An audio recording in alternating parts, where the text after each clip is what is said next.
Eşqinə xəstə düşmüşəm, sən də mənim dərdimə dərman kimisən. Ruhum sənsiz üşüyür, damarlarımda dolanan qan kimisən.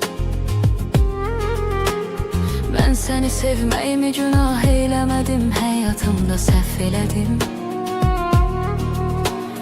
Nə arzular qaldı yarım, nə arzuları əllərimlə məhv elədim. Yadındadırmı sən idin tək nəfəs almağıma səbəbkar ürəyim. Nə məni özgələrdə ara, nə məni özgə ürəkdə axtar ürəyim. Qənim kəsildin mənə, sən qəsdimə durdun qəti düşmənim kimi. Mən necə yandım, yanacaqsan kül olub qəm kədərdə mənim kimi.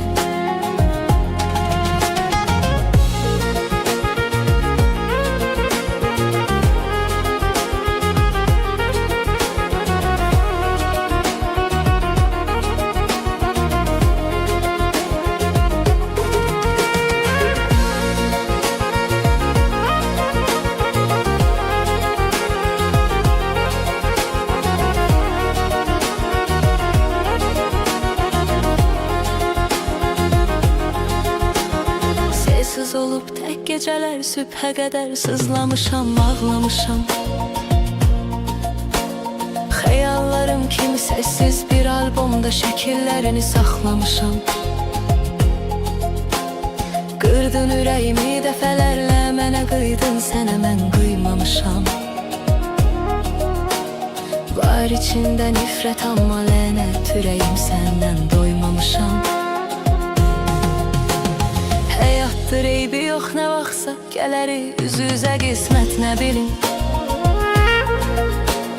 Rastlaşdırar uca Allah, ya təsadüf, ya da fürsət nə bilim. Gözlərindəki kədəri, üzüntümü hiss eləyib baxım keçim. Göz yaşı tək yanaqlarına damla damla narın, axım axım keçim. Yadındadırmı sən idin tək nəfəs almağıma səbəbkar ürəyim. Nə məni özgələrdə ara, nə məni özgə ürəkdə axtar ürəyim. Qənim kəsildin mənə, sən qəsdimə durdun qəti düşmənim kimi. Mən necə yandım, yanacaqsan kül olub qəm kədərə mənim kimi.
Eşqinə həstə düşmüşəm, sən də mənim də.